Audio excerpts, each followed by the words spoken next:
మత్తయి సువార్త 15వ అధ్యాయం 22వ వాక్యం నుంచి చదువుదాం ఒకసారి. అక్కడ ఒక సన్నివేశం సంఘటన జరిగింది. యేసు అక్కడి నుండి బయలుదేరి తూరు సీదోను ప్రాంతమునకు వెళ్ళగా, ఇదిగో ఆ ప్రాంతము నుండి కనాను స్త్రీ ఒకటి వచ్చి, ప్రభువా, దావీదు కుమారుడా, నన్ను కరుణింపుము, నా కుమార్తె దయ్యము పట్టి బహు బాధపడుతున్నది అని కేకలు వేశాను. అందుకు ఆయన ఆమెతో ఒక మాటైనను చెప్పలేదు. అప్పుడు ఆయన శిష్యులు వచ్చి, ఈమె మన వెంబడి వచ్చి కేకలు వేయుచున్నది గనక ఈమెను పంపివేయమని ఆయనను వేడుకొనగా, ఆయన ఇశ్రాయేలీయుల ఇంటివారై నశించిన గొర్రెల వద్దకై గాని మరి ఎవరి యొద్దకు నేను పంపబడలేదా నేను. అయినను ఆమె వచ్చి ఆయనకు మొరపెట్టగా, ప్రభువా, నాకు సహాయం చేయమని అడిగాను. అందుకు ఆయన పిల్లల రొట్టెలు తీసుకొని కుక్క పిల్లలకు వేయుట యుక్తము కాదని చెప్పగా, ఆమె నిజమే ప్రభువా, కుక్క పిల్లలు కూడా తన యజమానుల బల్ల మీద నుండి పడు ముక్కలు తినును కదా అని చెప్పాను. అందుకు యేసు, అమ్మా, నీ విశ్వాసము గొప్పదే, నీవు కోరినట్టే నీకవునుగాక. ఆమేన్, హల్లెలూయా. 2024 సంవత్సరాల క్రితం యేసయ్య శరీరధారిగా భూలోకములో సంచరించుచున్నటువంటి రోజులలో జరిగినటువంటి నగ్న సత్యం, జరిగిన సంఘటన, సంభవం ఏంటి? కనాను స్త్రీ వచ్చింది యేసు ప్రభు చెంతకు. అక్కడ శిష్యులు కూడా యేసు ప్రభుతో ఉన్నారు. కేక వేస్తుంది, అయ్యా, నా కుమార్తెకు దయ్యం పట్టింది, మీరు వచ్చి ఆ దయ్యాన్ని విడిపించండి అయ్యా అని. ఫస్ట్ టైం యేసు ప్రభుల వారు ఒక్క మాట అయినా కూడా పలకల, మౌనంగా ఉన్నాడట. ఆ పక్కన ఉన్నటువంటి శిష్యులుండి మాటి మాటికి కేకలేస్తుంటే వెంబడించి యేసు ప్రభుతో చెప్తున్నారు, ఈమెను వెళ్ళిపోమని చెప్పండి మీరు.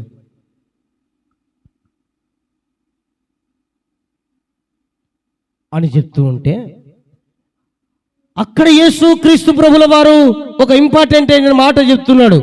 నేను ఇశ్రాయేలీలలో నశించిపోతున్న వారి కొరకు మాత్రమే వచ్చిన వాడను, మిగిలిన వారి కొరకు నేను రాలేదు అని చెప్పాడు. అయినను అని మాట రాయబడింది అక్కడ. అయినను ఆమె ఆయనకు మొక్కి నాకు సహాయం చేయము అన్నాడు.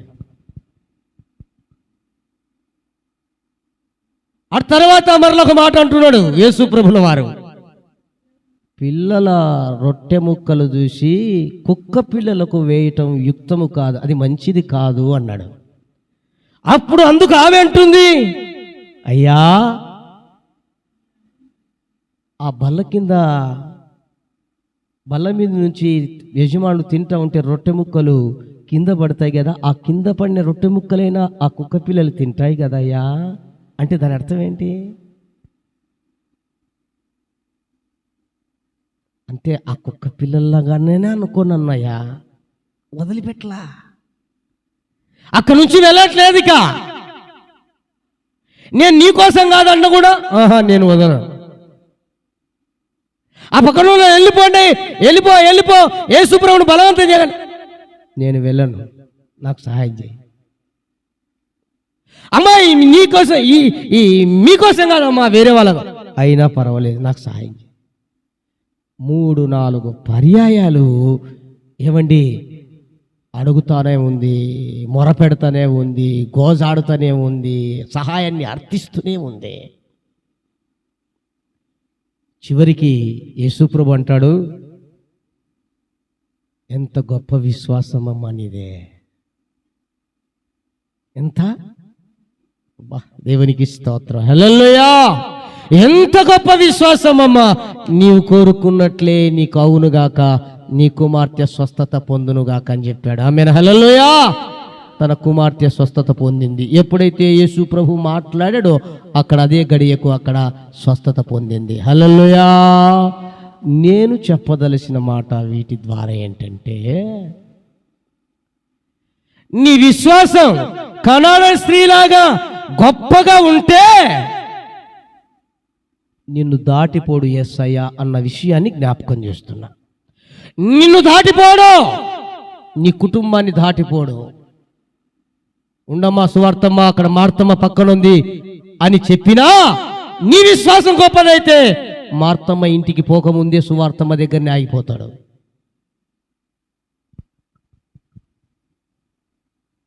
నీ విశ్వాసం గొప్పదే అయితే లూకయ్య ఇంటికి పోకముందే మార్కయ్య దగ్గరనే ఆగిపోతాడు.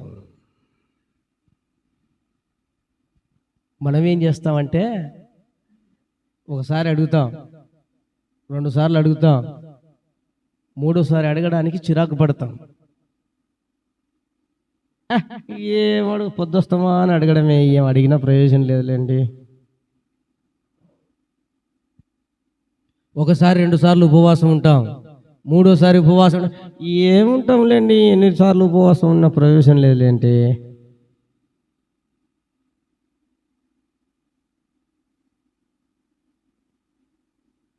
ఒకటి 2 3 సార్లు దేవుని సన్నిధికి వస్తాం.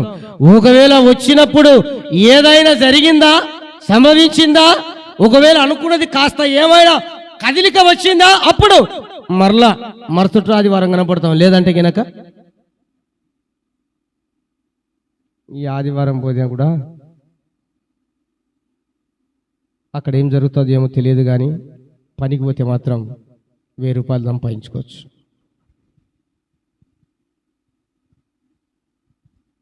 మీరు బాగా గమనించండి, నువ్వు ఇలా ఎంతకాలం ఎన్ని రోజులు భక్తి చేసినా, ఎంతకాలం నీ జీవితం ఇలా కొనసాగినా అది వ్యర్థమే, పనికిరాదు. ఒకవేళ నీవు దేవుని పక్కన పెట్టి, దేవుని సన్నిధిని పక్కన పెట్టి, దేవుడంటే భయము భక్తి లేకుండా నీ కొద్దీ నీవు ఈ లోక సంబంధమైన వ్యవహారాలలో పడి ఆ పనిపాటల్లో ఉండి వెళ్ళినా కూడా సాధించేదంటూ ఏమీ లేదు. ఒకవేళ నువ్వు 1000 రూపాయల కోసం పోయావనుకో, ఆ వారంలో 5000 రూపాయలు నీకు ఖర్చు అవుతుంది. నేను ఏదో శపిస్తున్నాను కాదు, మీరు బాగా గమనించండి, అంతే, గుర్తించండి ఈ విషయాన్ని, అంతే. శపించడం కాదు నేను అనేది. దేవుణ్ణి పక్కన పెట్టి దేవునికి దూరంగా ఉండి నువ్వు ఎంత కష్టపడు, ఎంత ఓటీ డ్యూటీ చేయి, ఎంత బాగా చదవాలని ప్రయత్నం చేయి, నువ్వు ఎంత వ్యాపారం వృద్ధి కావాలని ప్రయత్నం చేయి, లేదా నీ దేవుని సేవలో నేను ఇలాగ ఫలించాలని ఎంతగానో ప్రయత్నం చేయి, ఆ ప్రయత్నం అంతా కూడా బూడిదలో పోసిన పన్నీరే. పైపిచ్చు కష్టపడిన సొమ్ము కూడా దగ్గరికి రా చేతిలోకి. మీకు తెలుసో తెల్దా, కొన్నిసార్లు జరుగుతూ ఉంటుంది, మీకు గమనించండి. కష్టపడిన సొమ్ము, పొద్దున పోయి పనిచేసి వచ్చిన సొమ్ము ఇవ్వడానికి కూడా బాధపడుతూ ఉంటారు, లేదా వారం అంతా పనిచేసిన దానికి కూడా బాధపడుతుంటారు, నెలంతా డ్యూటీ చేసిన దానికి కూడా బాధపడుతుంటారు. అది కూడా సరైన సమయానికి నీ చేతిలోకి రాదు తినడానికి.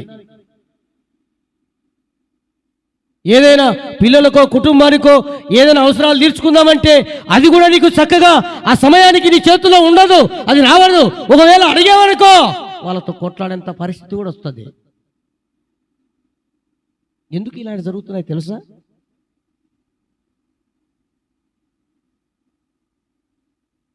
నీ విశ్వాసం రోజు రోజుకు వృద్ధి కావాల్సింది తగ్గిపోతా ఉంది, గ్రాపు పెరగాల్సింది పోయి తగ్గిపోతా ఉంది. ఏమండి? గ్రాఫ్ పెరగాలి, రోజు రోజుకు ఇంకా గ్రాఫ్ పెరగాలి, కానీ గ్రాఫ్ తగ్గకూడదు. విశ్వాస పరిమాణం పెరగాలే కానీ తగ్గడానికి వీల్లేదు. దేవుని యందు భయం పెరగాలే కానీ తగ్గడానికి వీల్లేదు. దేవుని యందు ఆసక్తి పెరగాలే కానీ తగ్గడానికి వీల్లేదు. దేవుని యందు శ్రద్ధ పెరగాలే కానీ తగ్గడానికి వీల్లేదు. దేవుని యొక్క పని పట్ల రోజుకు నీవు మక్కువ పెంచుకోవాలే కానీ తగ్గడానికి వీల్లేదు. పుట్టిన బిడ్డ ఎదగకపోతే సరైనటువంటి పోషక ఆ పదార్థాలు లేదా అందకుండా పుట్టినవాడు పుట్టినట్టుగా ఉంటే అవయవాలు డెవలప్ కాకపోతే తల్లికి తండ్రికి ఎంత బాధ అండి, ఎంత బాధ. మరి నిన్న కన్న తండ్రికి ఎంత బాధ ఉంటుందో చూడ, ఆలోచించే. నీ యందు నమ్మకం ఉంచుకొని నా కుమారుడు నా కుమార్తె ఇదిగో నా కొరకు నా సాక్షిగా ఈ భూలోకంలో జీవిస్తారు, నా ప్రతినిధులుగా వీరు ఉంటారు, నా కొరకు బ్రతుకుతారు, నా పరిశుద్ధతను చాటి చెబుతారు, నా క్రియలను వారు వెల్లడి చేస్తారు, నా సుగుణాలను వారు తెలియచేస్తారు,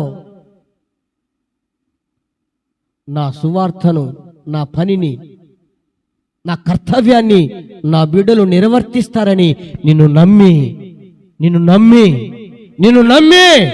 మనలను నమ్మి దేవుడు మనకు అప్పగిస్తే మనం ఇష్టం వచ్చినట్లు ప్రవర్తిస్తే ఎట్లా అండి?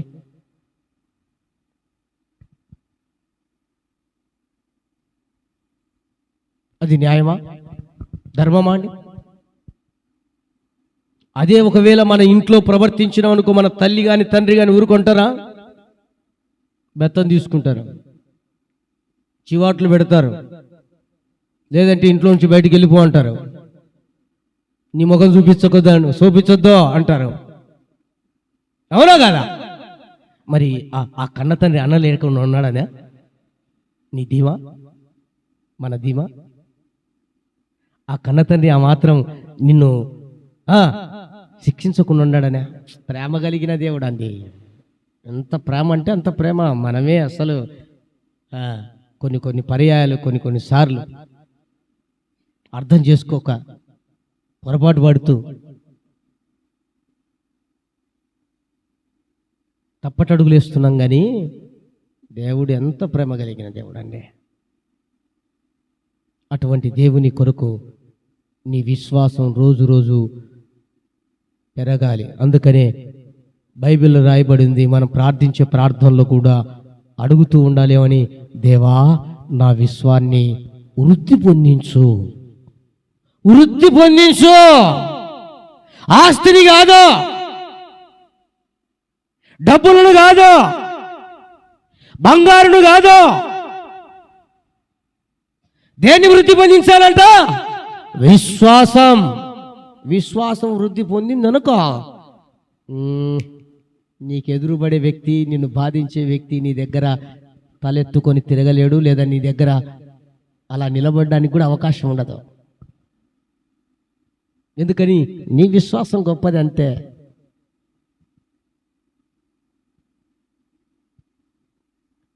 నా ప్రియ దేవుని బిడ్డలారా, మన శత్రువు మనల్ని బాధించకుండా దూరంగా దేవుడు వారిని దూరంగా పెట్టాలి, దూరం చేయాలి అంటే మొట్టమొదటిది మనము దేవుని సన్నిధిలో నమ్మకంగా ప్రార్థించాలి.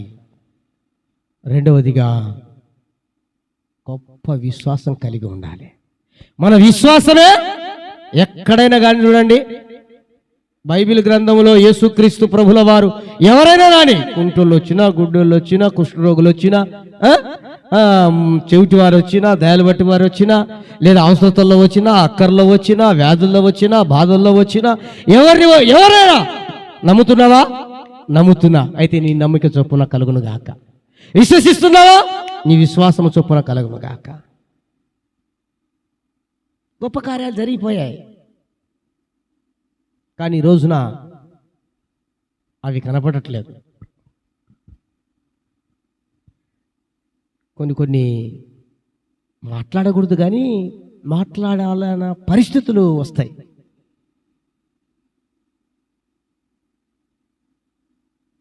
అంటే విశ్వాసులు, సేవకులు సహితం కూడా, నేను సేవకులను కూడా ఏదో పెద్ద వీరుషులు అని చెప్పి, సేవకుల సహితం కూడా ఈనాడు ఏమండి చెప్తుంటారు కదా, మా దగ్గరికి వస్తే ఏమవుతుందంట, వెంటనే స్వస్థత, వెంటనే. చాలా మంచిది, రావాలి, కోరుకుందాం, దేవుడు ఇస్తాడు కూడా.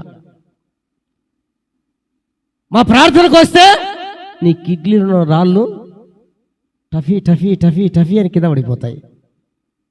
మంచిదే, పడిపోవాలని నేను కూడా ఆశపడతా. మా దగ్గరకు వచ్చారనుకో, మా పాట, ఇంకొక ఆయన సహవాసంలో ఒక ఆయన అంటాడు, యూట్యూబ్లో చూసిన, మా పాట పాడితేనే ఎక్కడికంట, పరలోకం అంట. మా హెబ్రోన్ పాటలు పాడితేనే పరలోకం. డైరెక్ట్గా చెప్పేస్తున్నా, ఎందుకంటే యూట్యూబ్లో చూసిన క్లియర్గా చెప్తున్నాడండి. నువ్వు హెబ్రోన్ పాటలు పాడితేనే పరలోకం పోతావా? లేదు ఓసన్న పాట పాడితేనే పరలోకం పోతావా? లేకపోతే ఆంధ్ర క్రైస్తవ కీర్తనల పాట పాడితేనే పరలోకం పోతావా? మా ప్రార్థనలకు వస్తేనే ఈ అప్పు తీరిపోతుంది, ఈ గడ్డ కరిగిపోతుంది, ఈ బిడ్డ పుట్టేస్తుంది.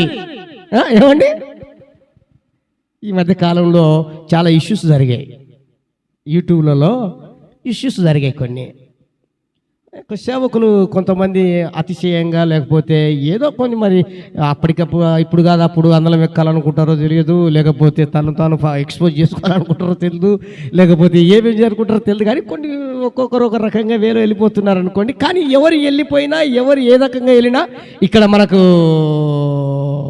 ఆధారం దేవుని వాక్యం. అవునా? ఎవరైనా ఎట్టాలండి, ఏ దారిలోనే వెళ్ళని, కానీ ఆ దారిలో ఒక వాక్యము అర్థమై ఉండాలి. వాక్యమే ఆధారం. నేను చూసా లైవ్లో, విజయ్ నీ కిడ్నీలో 2 రాళ్ళు ఉన్నాయి కదా? అవునయ్యా, ఇదిగో ఇప్పుడే రాలిపోతున్నాయి, కింద పడిపోతున్నాయి. దేవుడు ఉన్నాడా? ఉన్నాడయ్యా. దేవుడు కార్యం జరిగించాడా? జరిగించాడయ్యా.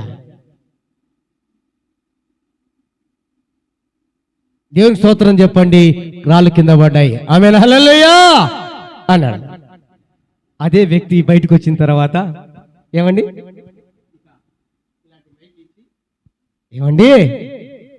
దేవుడు ఉన్నాడని, కిడ్నీలో రాళ్ళు కింద పడ్డాయని, లేకపోతే గడ్డ కరిగిందని, బిడ్డ ఇక పుట్టుతాది నిలబడిందని నువ్వు చెప్పావు కదా, మరి దేవుడు ఏ కార్యం జరిగించాడని ఇలా మైకిస్తే ఆ వ్యక్తి అంటారు, యాడండి అట్లే ఉన్నాయి, ఆడ చెప్పకపోతే ఏమనుకుంటారు? సిగ్గు కాదు? సిగ్గు అవుతుందా లేదా? నీకు సిగ్గు లేకపోవచ్చు, దేవునికి అవమానమే. ఎవరిని విమర్శించట్లేదు, విమర్శించేంత మనిషిని కూడా నేను కాను. బట్ అయితే జరుగుతున్న పరిస్థితులు కొన్ని చాలా బాధ. ఏం నువ్వు దేవుడు ఒకవేళ అలా జరిగించాడనుకో, స్పాట్లో జరిగిపోతుందండి, అంతే. ఇంక మళ్ళా అది ఇదేముండదు, జరిగించాలంటే జరిగిపోద్ది అంతే. జరగంది కూడా నువ్వు జరిగించినట్లు హైప్ చేసుకొని ఏదో 10 మందిలో మనం ఏదో రకంగా సాధించాలి దేవుని పైపిచ్చు ఎగతాళి చేస్తున్నారండి, యూట్యూబ్లలో ఎగతాళి చేస్తున్నారండి. అన్నిలో ఎగతాళి చేస్తుంటే గుండె బాణం గుచ్చుకుంటుంది.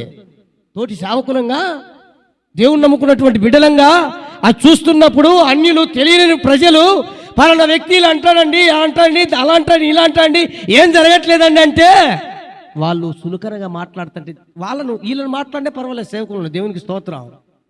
ఎందుకంటే అవి కల్పితాలు చేశారు కాబట్టి మాట్లాడినే పర్వాలేదు. దేవుణ్ణి మాట్లాడుతూ ఉంటే బాధ కదా.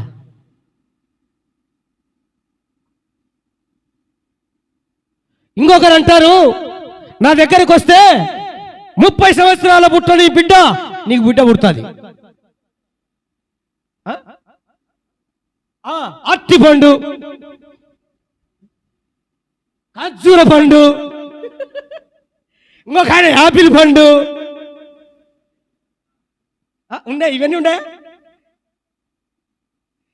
ఇంత బోధలు కాకపోతే ఏముందండి? ఈ తిక్క జనాలు గొర్రెలు తిక్క గొర్రెలు ఆడాలి. ఇంకా దేవుడు క్షమించును గాక. నన్ను తిడుతున్నాను అనుకోకండి, పర్వాలేదు. నిజంగా తిక్క గొర్రెలే. అక్కడికి వెళ్తారు, తండోపతండాలుగా జనాలు ఉంటారండి. దేవుడు నమ్ముతున్నావా, నీకు సంతానం ఇచ్చాడు, నమ్ముతుంటే నువ్వు వాడికి ఎందుకు పోవాలా? నువ్వు ఇంట్లో ఉంటే నమ్మితే రాదా ఆ సంతానం? నాకు తెలియక అడుగుతా, చెప్పండి.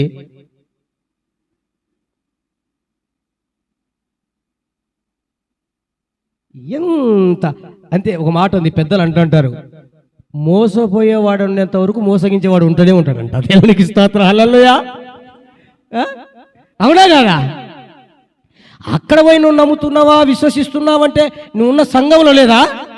నమ్మితే లేదా నువ్వు ఉంటున్న ఇంట్లో నమ్మకంగా ప్రార్థన చేసుకుంటే దేవుడు కార్యం జరిగించడా? ఇది చెప్పారు. నా దగ్గరకు వస్తేనే, నేను చేస్తేనే. నీ విశ్వాసం ఉండి నువ్వు చేయి. ఏమండి, ఇలా ఎక్స్పోజ్ చేసుకుంటే వాళ్ళు ఎందరో ఉంటారు, ఎంత తపనమనే కాదులేండి, మరలా అంటే అని కింద పడిపోతుంది. అది కాదు సమస్య. కానీ సాదా సీదా విశ్వాసి కూడా ప్రార్థనలు చేస్తుంటే అద్భుతాలు జరిగినవి కోకొల్లలో. హల్లెలూయా. కోకొల్లలో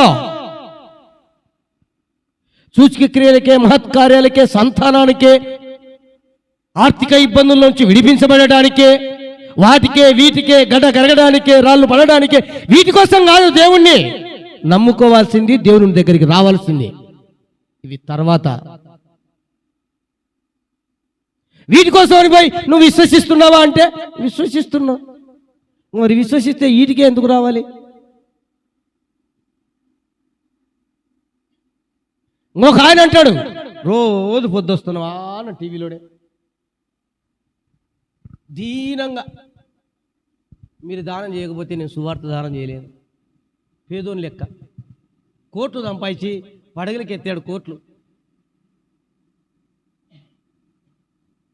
సుందరమైన చర్చిలు, మంచి మందిరాలు కట్టాడు. మంచి సంతోషం, చాలా సంతోషం. పెద్ద ఆయన మందిరాలు కట్టాడు, మంచి మళ్ళా మన మందిరాలు, అద్భుతమైన మందిరాలు. సంతోషం, దేవుని మందిరాలు ఉండాలి. ఈయన ఎక్కడో ఉంటే ఆడ పోయి సినిమా చూసినట్టు చూడా. ఎంతవరకు మీరు వాక్య సత్యం ఎక్కడుంది? ఇది ఒక్కరన్నా ఆలోచన చేసినారా? ఒక గొర్రె పోతుందంటే నేను వస్తా. ఏందండి లైవ్లో? ఎప్పుడండి లైవ్? ఎప్పుడు? నేను ఇంతకుముందు కూడా వాక్యం చాలా చక్కగా వివరించి చెప్పాను. లైవ్లో నువ్వు పోయి ఆడ, ఇప్పుడు మనం పెట్టినామే అనుకో, ఆడ పోయి పినిసి కూర్చు, చెల్లుకు తగులుతుందో ఆ లోపల ఉన్న నాకు తగులుతుందో చూడండి. ఆడొచ్చి ఆడ వీడియో తీస్తున్నాము, కూర్చోండి వచ్చి అబ్బా అబ్బా అంటారా? నేనేమన్నా ఆ చెల్లు కూర్చుకుంటుంది, లేదంటే పైన గ్లాస్ కాస్త మచ్చబడుతుంది. ఈయన ఎక్కడో ఉంటాడంట, ఇది సిలువ వేసినట్టు ఎత్తాడంట. అదేమంట దేవుని వాక్య సత్యం అంట. ఏంటండి? మళ్ళీ ఏమన్నా అన్నామనుకో, మా లాంటి వాళ్ళు పొరపాటు ఏమన్నా మాట్లాడనుకో, ఈమె అంత పెద్దలతో మాట్లాడేంత విమర్శించే వ్యక్తి అయినంట. మళ్ళీ ఇదొకటి. అంటే సత్యం మాట్లాడుకో, తప్పేముందండి? నువ్వు చేసేది మంచి పని, కట్టేది మంచి పని, గొప్ప సేవే, నేను కాదనను. నేనంటాను, యేసుక్రీస్తు ప్రభుల వారు ఆనాడు 33.5 సంవత్సరాల జీవిత కాలంలో ఆయన ఒకే చోట కూర్చొని ఒక్కరి కోసం అండి, ఎరుకోకు ఒక్కరి కోసం వెళ్ళాడు కదండి. ఒక ఆయన కోసం, రక్షణ కోసం ఎన్ని ప్రాంతాలకు, ఎన్ని చోట్లకు, కొండలకు, లోయలకు, గుట్టలకు, మారుమూల గ్రామాలకు, ప్రాంతాలకు, పట్టణాలకు, ఓడల్లో, పడవల్లో నడుచుకుంటా ఎన్ని రకాలుగా వెళ్ళాడండి. అవసరమా? యేసయ్యకి అవసరమా? ఒక చోట కూర్చొని ఇట్లా చూసి ఆ చేతుల్లో మొత్తం ఎక్కడెక్కడ ఈ ప్రపంచంలో ఏ మనిషి ఎక్కడ ఉండేది ఆయనకు తెల్లా, ఏ చోట ఉండేది తెల్లా. ఒకలే ఆడుండి ఎల్లయ్యా రక్షణ పొందయ్యా అంటే పొందకుండా ఉంటాడా? ఎల్లయ్యా ఓ పుల్లయ్యా పొందకుండా ఉంటాడా?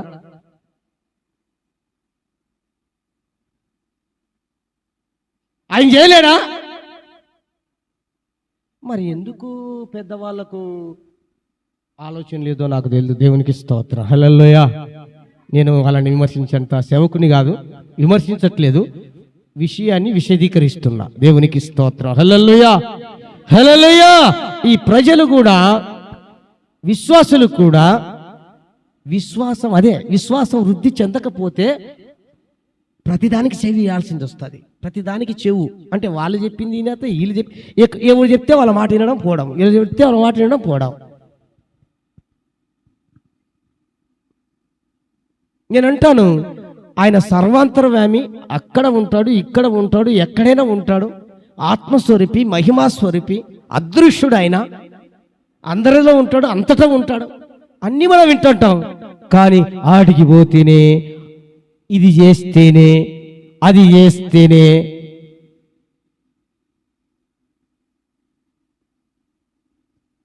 మీకు తెలుసు కొన్ని సంఘటనలు కూడా జరిగినాయి. ఇలానే కొంతమంది సేవకులు తీసుకొని వచ్చి, మన ప్రాంతంలో కూడా జరిగింది, మీకంతా తెలుసు. కానీ ఏమండి, దయాలు బట్టని తీసుకొని పోతే ఏమండి దాన్ని ఏమంటారు, బర్రెలు తీసుకొని, చింతకాయ బర్రెలు తీసుకొని, లేకపోతే బిల్టు తీసుకొని కుక్కను కొట్టినట్టు కొడుతుంటే, కుక్కను కొట్టినట్టు అండి. కుయ్యోమూరు ఒకరోజు నేను అలా వెళ్ళిపోతాండి, ఉదయం పూటనే వెళ్తా ఉంటే అక్కడికి నారాయణ వాళ్ళ మామకి ఏదో బాగలేకపోతుంటే పోతుంటే, ఆ మార్గంలో పోతుంటే ఒకడు ఎర్రటి పైన యవనస్తుడు బయటకు వచ్చి ఓని వంకాయలు పెట్టి ఏడుతున్నాడు. ఏంటి బాబు ఏడుతున్నావు అంటే, వీపంతా కందిపోయింది. ఏమంటే పాస్టర్ కొట్టినాడయ్యా. దేనికి అండి? దయ్యం పట్టిందని ఒకటే కొట్టుడయ్యా రాత్రి అంతా. దయ్యం పట్టిందని ఒకటే కొట్టుడు రాత్రి అంతా.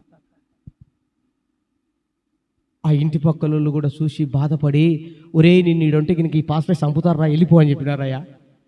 అందుకు బయటకు వచ్చినాయ్యా, పోతున్నా అని ఏడ్చుకుంటూ పోతున్నాడు.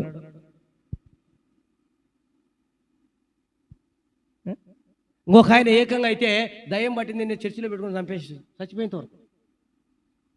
వాస్తవానికి రోగంతో చచ్చింది, దయ్యం పట్టిందని. ఆ దయ్యం పట్టిందని చెప్తారు, వాళ్ళకి పట్టింటుంది ముందు దయ్యం.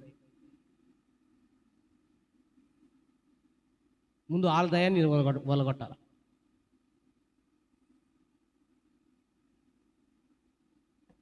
సరే, దేవునికి స్తోత్రం. హల్లెలూయా. అంటే నీ విశ్వాసంలో మనం వృద్ధి చెందకపోతే ఇలాంటివన్నీ వస్తాయి, ఇవన్నీ ఉంటాయి. అంతా ఎవరు చెప్పింది, నేను చెప్పింది కూడా కరెక్ట్ అని నమ్మొద్దు. ఒకవేళ పొరపాటున నేను కూడా స్పీడ్లో, ఫ్లోలో ఒక మాట అనుకోకుండా కూడా జారి ఉండొచ్చు.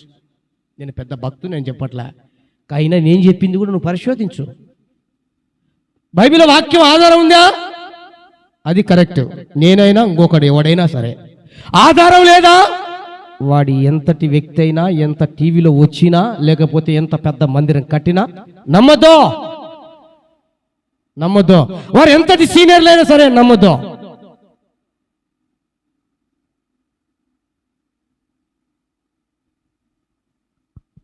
కనుక జ్ఞాపకం చేసుకుందామండి, మన విశ్వాసం గొప్పగా ఉండాలి. హల్లెలూయా. మన బాధించేవారు, మన శత్రువులు మన నుండి దేవుడు దూరం చేయాలంటే దేవుని సన్నిధి మానక మొరపెట్టాలి. రెండవదిగా ఆయన కొరకైన విశ్వాసం మనది గొప్పగా ఉండాలి. హల్లెలూయా.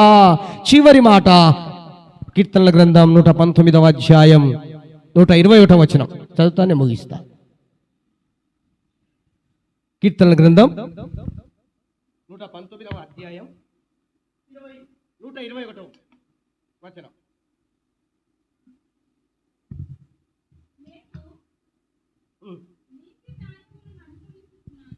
నేను నీతి న్యాయములను అనుసరించుచున్నాను, నన్ను బాధించు వారి వశమున. చూడండి, నన్ను బాధించు వారి విషయమున నన్ను విడిచిపెట్టకు. ఎందుకో? నీతిగా న్యాయముగా నడుచుకుంటున్నా అంటే దాని అర్థం ఏంటంటే, మన శత్రువులు అనగా మనల్ని బాధించేవారు మనకు దూరంగా ఉండాలి, దేవుడు దూరం చేయాలి అంటే అది ఒంట్లోనైనా, ఇంట్లోనైనా, ఇరుగు పొరుగు వారైనా, బంధువులైనా, రక్త సంబంధికులైనా, స్నేహితులైనా, సంఘములైనా, సమాజంలోనైనా, వారు ఎక్కడైనా సరే బాధించేవారు దూరం అయిపోవాలి అంటే నీతిగా న్యాయమును అనుసరించాలి. హల్లెలూయా. నీతి న్యాయాలను అనుసరించాలి. నీతి మారిన బ్రతుకు వద్దు, అన్యాయమైన జీవితం వద్దు, అక్రమమైన జీవితం వద్దు.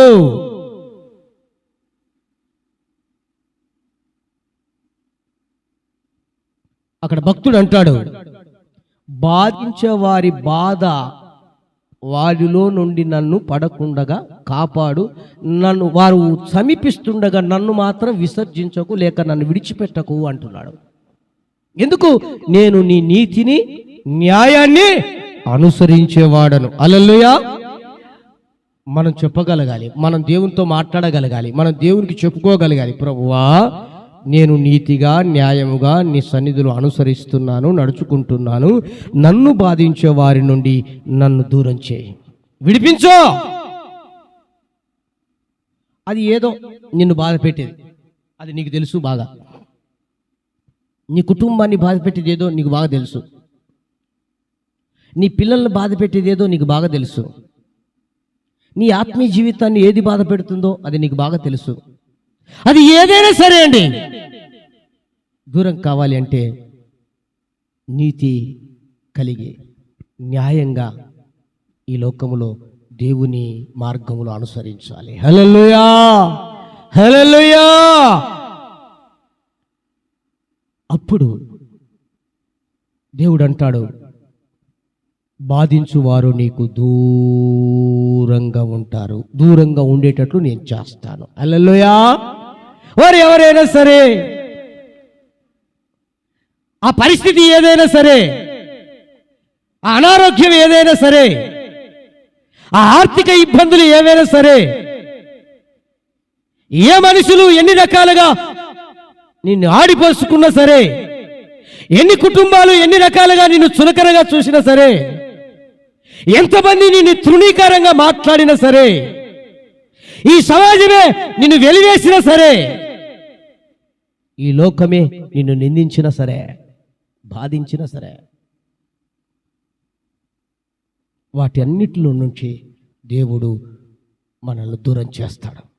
ఆయన కృపలో భద్రపరుచుకుంటాడు. హల్లెలూయా. ఆయన భద్రపరుచుకుంటాడండి. అలా నీతి తప్పి న్యాయంగా బ్రతకకపోతే ఏమండి, దేవుడు ఒప్పుకోడు. ఎందుకంటే ఆయన నీతి న్యాయము కలిగినటువంటి దేవుడు. నీతి ఉంది, న్యాయం ఉంది ఆయన. అందుకనే నా నీతిని నా రాజ్యాన్ని వెతకండి అని అంటే న్యాయాన్ని వెతకండి.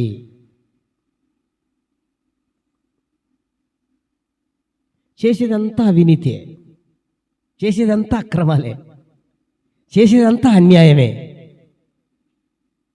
ఒక ఆమె అంటుంది, నేను అట్లా వస్తా అంటే, ఒక ముస్లామే నన్ను బండ్లో వస్తుంటే అయ్యా అయ్యా ఆభయ ఆభయ అనింది. ఈమెకేం పడింది అబ్బాయి, ఎప్పుడు నాతో మాట్లాడేది అని సరే ఆగా ఆడ సుశాంత్ దగ్గర. అయ్యా నువ్వు ఆ చివరిలో ఉండే మందిరం పాస్టర్ అయ్యవు కదనే. ఏమ్మా ముందు విషయం చెప్పు అన్నా. కాదయ్యా మీ భార్య పనికి పోతుంది కదూ అనే. విషయం చెప్పమ్మా అన్న. నువ్వు అవునా కాదా చెప్తే నేను చెప్తానండి. అవును అన్నా. చూడయ్యా, మా ఇంటి ముందరనా నన్ను ఎంతో తిప్పలే, అన్యాయంగా ఎంతో ఇబ్బంది పెడుతున్నారయ్యా. నీళ్ళన్నీ మా ఇంటికి ఇచ్చినాడు, నీళ్ళన్నీ మా ఇంట్లోకి ఇచ్చారయ్యా. మా నీళ్ళు రోడ్ల మీద పోసినా పట్టుకో ఉన్నీరయ్యా. వాళ్ళు మాత్రం నడి రోడ్లో కట్టుకుంటారయ్యా. నేను అంటుండమాట కదా, ఆమె ఎన్న మాట చెప్తున్నాను, నాకు సంబంధం లేదు, దేవునికి స్తోత్రం. హల్లెలూయా. ఇందులో నా దోషం ఏమీ లేదు. ఆమె అన్న మాటలు చెప్తున్నా. నేనేమంటానంటే, మన భక్తి, మన యథార్థత, దేవుని యందు విశ్వాసం, నీతిని అనుసరించొద్దండి, న్యాయాన్ని అనుసరించొద్దండి. ఒకసారి చెప్పండి, మనం 10 మందికి చెప్తున్నప్పుడు 10 మంది మనతోనే అంటే నువ్వు ఇట్లా అంటే మనం ఏం చేయాలి? పెద్దలు అంటారు తల ఎక్కడ పెట్టుకుంటావని. ఏం చేయాలి? ఏం చెప్పుకుంటాం? తెలిసిన నీవే నీతిమాలిన బ్రతుకు బతికితే ఎట్లా? అన్యాయపు జీవితాన్ని జీవిస్తే ఎట్లా?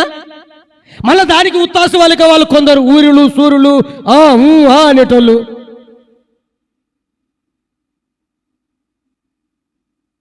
ఎంతవరకు న్యాయం?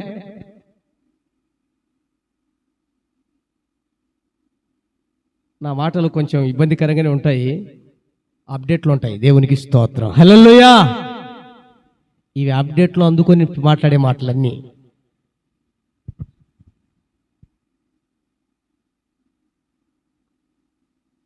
నీతి న్యాయం కలిగి అనుసరించి జీవించాలి.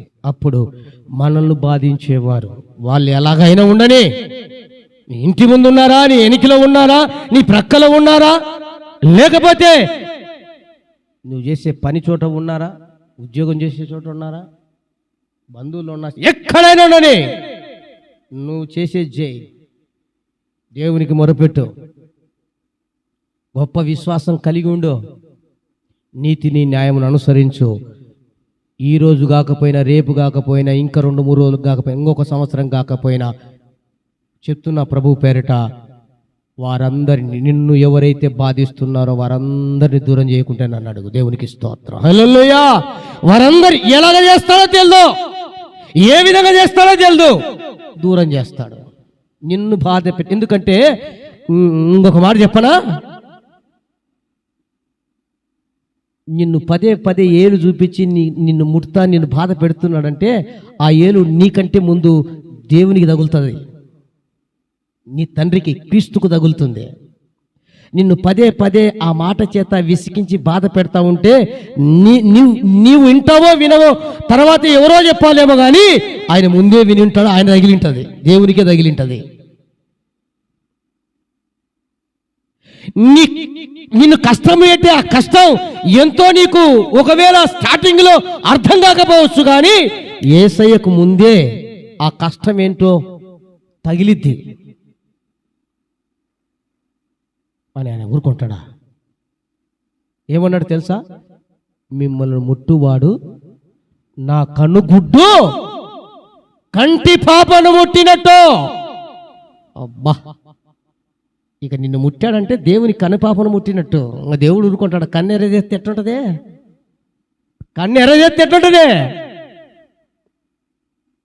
మనుషులు పొరపాటున కోపగించుకున్నా ఏం కాకపోవచ్చు, దేవుడు కోపగించుకుంటే భూమి మీద బతకలేము.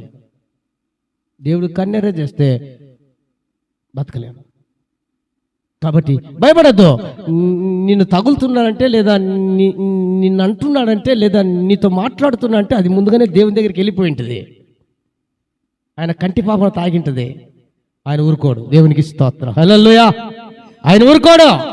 నువ్వు మౌనంగా ఉంటావు, నాకేం నా చేత కాదులే, నా వల్ల కాదులే, నాకేం బలగం లేదులే, నేను పోట్లాడేంత శక్తి లేదులే, నాకు కొట్లాడేంత ఓపిక లేదులే, లేకపోతే నా వల్ల కాదులే, నువ్వు ఊరుకుంటావు. నీ పక్షాన దేవుడు చర్య తీసుకుంటాడు. హల్లెలూయా. కనుక జ్ఞాపకం చేసుకుందా, నిన్ను బాధించు వారి నుండి దేవుడు దూరం చేస్తాడు. నీతి గలదానవై స్థాపించబడతావు, నీతి గలవాడవై స్థాపించబడతావు. భయపడకు, వెరవకు, తొందరపడకు, ఆవరగావర కావద్దు,